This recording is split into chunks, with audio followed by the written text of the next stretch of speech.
জি, আসসালামু আলাইকুম সুপ্রিয় দর্শক। কোনাপাড়া বাইতুল উলুম জামে মসজিদের সম্মানিত খতিব সাহেব বা ইমাম সাহেব তিনি আমার সাথে বাহাস করবেন। আমি Abdul Kadir necessary, staff reporter Mymensingh জেলা। এবং এবং পরদিকে আমাদের সাথে যিনি আছেন উনি হচ্ছেন মুফতি আজিজুল হক সাহেব। তিনি আমার সাথে বাহাস করবেন দুইটা বিষয়। একটা বিষয় হচ্ছে যে উসিলা, ইয়া আইয়ুহাল্লাযীনা আমানুত্তাকুল্লাহ, আয়াতের ব্যাখ্যায় আমি ব্যাখ্যা করেছি ফি উসিলাতে শাইখে কামেল, ফি উসিলাতে আমলে সলেহ। এই দুইটা ব্যাখ্যা আমি দেখাবো। এবং হুজুর বলছে এই আয়াতের ব্যাখ্যায় উনি বলেন এটা নাই। জি, শাইখে কামেল এটা ফি নাই। ফি ফি ওসিলাতে শাইখে কামেল, ফি উসিলাতে আমলে সলেহ সেটা নাই। আমলে সলেহটা আছে আর শাইখে কামেলটা নাই, এটাই তো। এটা হচ্ছে হুজুরের বক্তব্য। আর আমার বক্তব্য হচ্ছে যে ফি উসিলাতে শাইখে কামেল এটাও আছে এবং ফি উসিলাতে আমলে সলেহ এটাও আছে। এটা হচ্ছে এক নাম্বার বিষয়।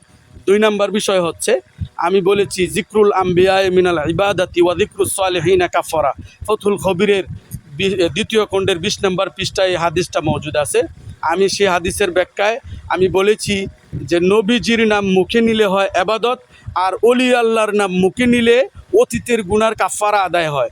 সেটার ক্ষেত্রে তিনি এটাতেও একমত নয়। তিনার বক্তব্য হলো যে এই কথাটা সম্পূর্ণ ভুল, তাই তো হুজুর? জি জি, এই কথাটা সম্পূর্ণ ভুল। এখন আপনার একটু ঠিকানাটা বলেন। আমি তো আমার ঠিকানাটা বললাম। আমার নাম হাফেজ মোহাম্মদ আব্দুল কাদির নেসারি। আমার টাইটেল কম, আমি ছোটোখাটো মানুষ। আপনার পরিচয়টা আপনি একটু সংক্ষিপ্ত করে পরিচয়টা দেন। জি, আমার পরিচয় তো সামান্য আপনি দিয়ে দিয়েছেন যে আমি আজিজুল হক সাহেব আপনার নাম? আজিজুল হক, ইমাম ও খতিব দিঘা বাইতুল কোনাপাড়া বাইতুল নূর জামে মসজিদ। জি। তো হুজুর উনার সাথে আমরা বাহাস করব।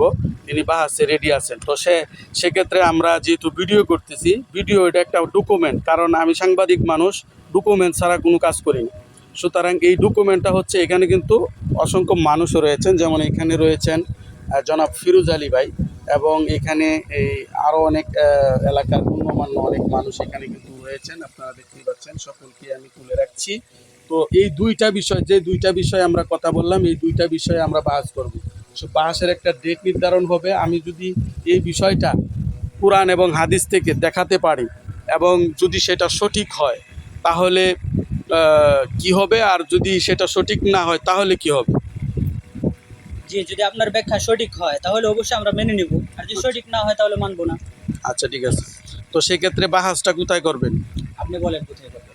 আপনাদের মসজিদে করবেন নাকি এলাকায় করবেন নাকি কোনো গুরুত্বপূর্ণ জায়গায় করবেন? জি, আমাদের এলাকায় করি, সমস্যা কি? যেহেতু আমাদের এলাকার মধ্যে ইয়া হয়েছে, আমাদের এলাকায় করি। হ্যাঁ, তাহলে আপনার দায়িত্ব হচ্ছে, আপনার কাছে আমি দায়িত্ব দিয়ে গেলাম, আপনার দায়িত্ব হচ্ছে আপনার এই যে বাড়িওয়ালা আছে ওই বাড়িওয়ালার মাধ্যমে, ফিরোজ আলী ভাইয়ের মাধ্যমে আপনারা আমাকে আনবেন। এই বাড়িওয়ালা আর ফিরোজ আলী ভাই দুইজনই, এবং এই যে হীরা ভাই আছে উনি সহ ওনারা আমাকে আনবে। এটার দায়িত্ব হচ্ছে ওই তিনজনের। আর আপনার দায়িত্ব হচ্ছে আপনি এলাকার চেয়ারম্যান অথবা মেম্বার, এই ওয়ার্ডের মেম্বার এবং চেয়ারম্যানের সাথে কথা বলে রাখবেন যেন কোনো হট্টগোল সৃষ্টি না হয়, কোনো দলাদলি বা কোনো মারামারি, কোনো কাটাকাটি যেন না হয়। আচ্ছা, আমি দুটো কথা বড় ভাই, ও ভাই যান ভাই, আমি দুটো কথা